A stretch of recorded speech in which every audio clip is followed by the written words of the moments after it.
বাড়াবাড়ি করে লাভ নাই। তোমার নেতা গুলশানে বাড়ি করবে, আমার লাভ কি? আমাদের জীবন দিয়ে লাভ কি? ঠিক কিনা জোরে কম।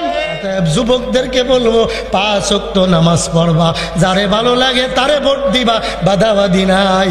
তবে আকলের কাছে আমি প্রশ্ন রাখবো, এমন মানুষের ভোট দিবি না যে লোকটা জানাজা ছাড়া কোনো নামাজে হাজির হয় না। এমন লোকেরা ভোট দিবা যার নামাজ আছে, রোজা আছে, ইসলাম আছে, কালিমা আছে, টুপি আছে। যারে ভোট দিলে কি আমাদের দিন আপনি বাঁচতে পারেন। নামাজ পড়ি, রোজা রাখি, আমার যদি পছন্দ না করে আপনি গাজা কোম্পানির হেডমাস্টার, আপনিও আর এক গাজা করে দেন, কি আমাদের মাঠে আল্লাহ আপনারা সুমা দিব? অবশ্যই পাকড়াও করবো। এই জন্য আমার আল্লাহ তাআলা ডাক দিয়ে বলেন, মা সালাকাকুম ফি সাকর ক্বালু লাম নাকু মিনাল মুসাল্লিন ওয়া লাম নাকু নুতঈমুল মিসকিন ওয়া কুননা নাকুদু মাআল কায়দিন। 4টা কাজ তোমরা করবে না, হাসতে হাসতে জান্নাতে যাবে, ঠিক কি না? 1 নম্বরে আজ থেকে নামাজ ছাড়বো না। কতক্ষণ না কেন? আজ থেকে নামাজ ছাড়বেন না। 2 নম্বরে আজ থেকে কারোর গীবাত করবেন না। রাজি আছেন কিনা? 3 নম্বরে আজ থেকে আপনি আমানতের খেয়ানত করবেন না। সমাজে এমন হাজি সাহেব আছে, ভাতিজারে দেখতেই পারে না, ভাই মারা গেছে ভাতিজার জমিনটা লিখে দেয় না, এইভাবে মারা যায়। আপনারা বলেন এই লোকটা যদি জমিন ফাঁকি দিয়ে মারা যায় তাহলে জান্নাতে যাবে না জাহান্নামে যাবে?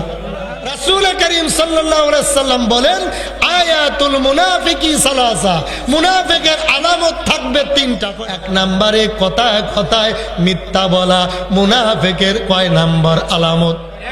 2 নম্বরে ওয়াদা আকলাফা, ওয়াদা করে ভঙ্গ করা, মুনাফিকের কয় নাম্বার আলামত?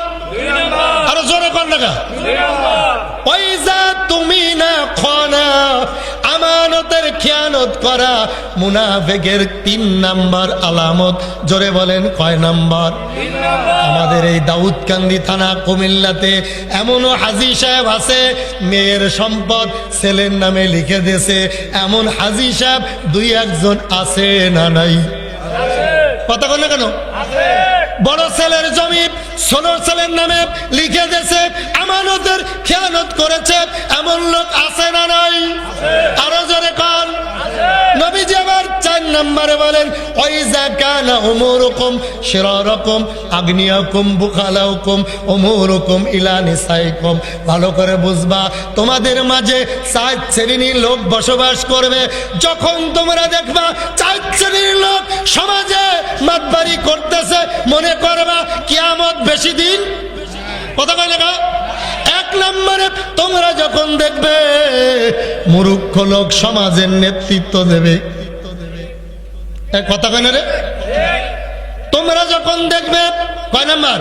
1 নম্বরে মনে করেন মুনাফিকের আলামত 3টা, আর একটা ধরেন 4 নাম্বার। কয় নাম্বার? 4 নম্বরে এমন একটা জামানা আসবে তোমাদের মাঝে উম্মত মূর্খ লোক মুরগি চুরি করেছে, জিনাখোর অশিক্ষিত মূর্খ সমাজের নেতৃত্ব দেবে। তখন মনে করবা কোনো দোয়া কোনো ওয়াজ মাহফিলে কাজ হবে না।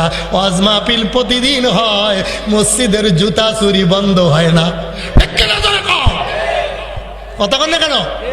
নবীজি আমার বলে 5 নম্বরে, কয় নম্বর মুখস্থ করতেছেন? 5 নম্বরে নবীজি বলেন, এমন একটা জামানা তোমাদের মাঝে আসবে রে উম্মত, তোমরা দেখবা পুরুষের দাম থাকবে না, পুরুষে আয় করবে, ইনকাম করবে, আর ব্যাগ নিয়ে গরিপুর বাজারে নারীরা বাজার করবে। পুরুষেরা বিদেশ করবে, বড় ভাইয়ের নামে অ্যাকাউন্ট থাকবে না, বাবার নামে অ্যাকাউন্ট থাকবে না, অ্যাকাউন্ট করবে লাইলি বেগমের নামে। 10 বছর বিদেশ করে বাড়িতে এসে দেখে ঘরে লাইলিও নাই, ব্যাংকের